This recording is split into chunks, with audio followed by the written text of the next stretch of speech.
뿐이었어요. 그런데 어떤 제약회사 공사권을 놓고 200명 규모 회사와 경쟁을 합니다. 당연히 탈락되죠.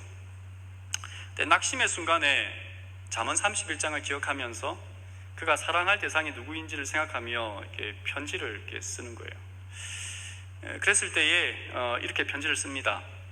빌 국장님께, 제약회사 이제 책임자입니다. 제게 공사 면접을 볼 수 있게 해주셔서 감사합니다. 귀사가 선택한 회사는 제가 전에 근무했던 곳이라 잘 압니다. 아마도 당신이 기대한 만큼 이번 공사를 잘 해낼 것입니다. 그렇게 큰 회사와 경쟁할 수 있는 기회를 주신 것에 감사드립니다. 어떻게 보면 그에게는 절망의 시간이었어요. 그런데 그가 그 절망의 시간을 그냥 그렇게 보내지 않고 그가 할 수 있는 최선의 일을 했던 거예요. 입찰에 실패했지만 후에 그 제약회사에서 연락이 왔습니다. 어떤 공사건이 있는데 뭐 미팅도 필요 없고 입찰도 필요 없습니다. 무조건 팀 하스 당신 팀이 이것을 맡으라라고 공사건을 주었던 그 이야기가 이렇게 기록되어 있습니다. 어떤 시간의 결정, 시간의 때에 우리는 늘 고민하고 어떻게 하면 좋을까 고심합니다. 예수님도 그랬습니다. 십자가의 사건을 놓고 예수님은 심히 고민하여 죽게 되었으니 제자들과 함께 고통의 시간을 겟세마네 동산에서 가집니다. 그리고 마가복음 14장 35절에 보면 조금 나아가사 땅에 엎드려 될 수 있는 대로 이때가 자기에게서 지나가기를 구하며, 그때가 예수님도 어떤 어두운 절망의 죽음의 그늘은 다 피하고 싶은 거예요.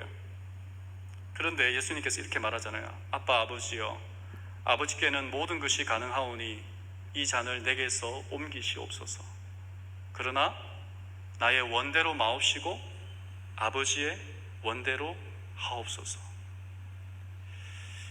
예수님조차도 그 때를 결정할 권한이 없었어요. 그 권한은 누구에게만 있어요? 하나님에게만 있어요. 그렇다면 우리가 어떤 때를 만났을 때에 그 때를 면피해 보려고 노력해 본들, 그것은 어리석은 거예요. 무엇 해야 되겠어요?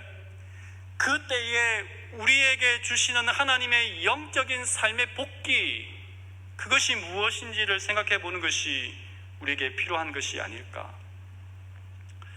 2017년 12월 광주에 있는 그 세 자녀를 둔 엄마가 돌아가시면서 자녀들에게 이런 유서를 남겨서 감동이 있었습니다. 그 내용은 이런 것입니다. 엄마가 세 자녀에게 말한 것입니다. 자네들이 내 자식이었음이 고마웠네. 자네들이 나를 돌아봐 줌이 고마웠네. 자네들이 세상에 태어나 나를 어미라 불러주고 젖물려 배부르며 나를 바라본 눈길에 참 행복했다네. 지압이 일어 세상 무너져 험한 세상 속을 버틸 수 있게 해줌도 자네들이었네. 병들어 하나님이 부르실 때 곱게 갈 수 있게 곁에 있어줘서 참으로 고맙네. 자네들이 있어서 잘 살았네. 자네들이 있어서 열심히 살았네. 딸 아이야, 맏며느리 맏딸 노릇 버거웠지. 큰애야, 맞이 노릇 하느라 힘들었지. 둘째야, 일찍 어미 곁 떠나 홀로 서느라 힘들었지.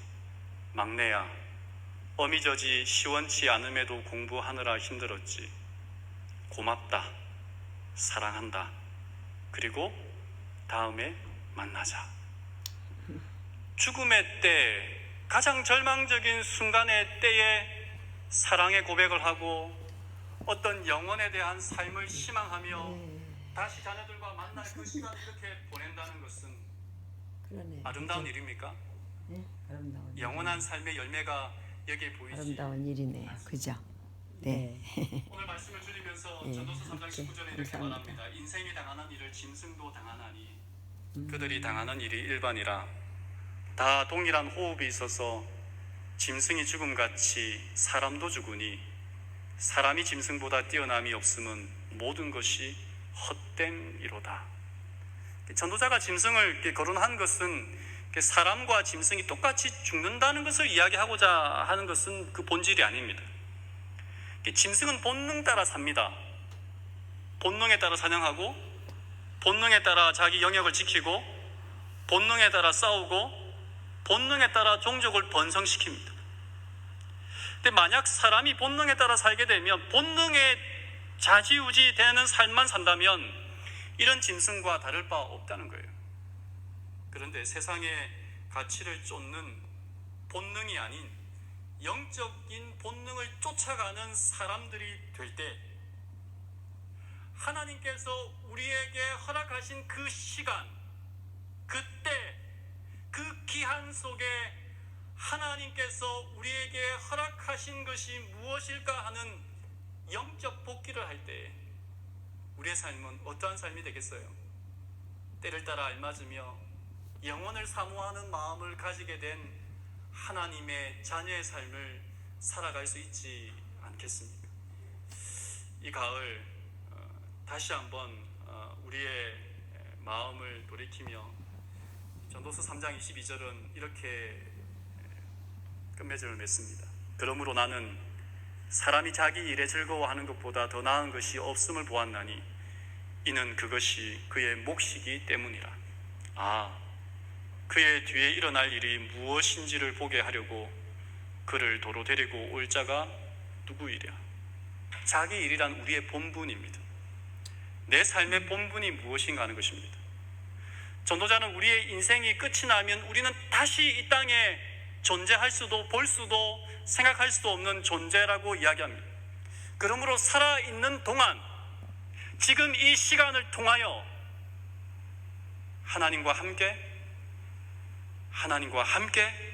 아름다운 때, 영원한 삶을 고대하고 기대하는 삶을 통하여 우리의 본분, 우리의 삶을 살아가는 그 삶이 복되다라고 말한다면, 다시 한번 이 안식일을 통하여 우리의 한 주일의 삶을 돌아보고 우리의 삶의 어려운 때, 좋았을 때를 한번 복귀해보면서, 그럴 때에 하나님께서 나에게 어떠한 복을 허락하셨고 나에게 어떠한 교훈을 주셨으며 그 때를 통하여 나는 어떠한 결심과 어떠한 변화가 있었는지를 생각하시면서 다시 한번 하나님의 때를 사모하는 저와 여러분이 되기를 간절히 바라면서 말씀을 드리겠습니다. 아멘. 아멘. 네. 찬미를 하나 같이 마친 하겠습니다. 찬양 509장 부르시고 네. 말씀해 주신 진찬수 목사님께서 기도해 주시고 마치겠습니다. 네.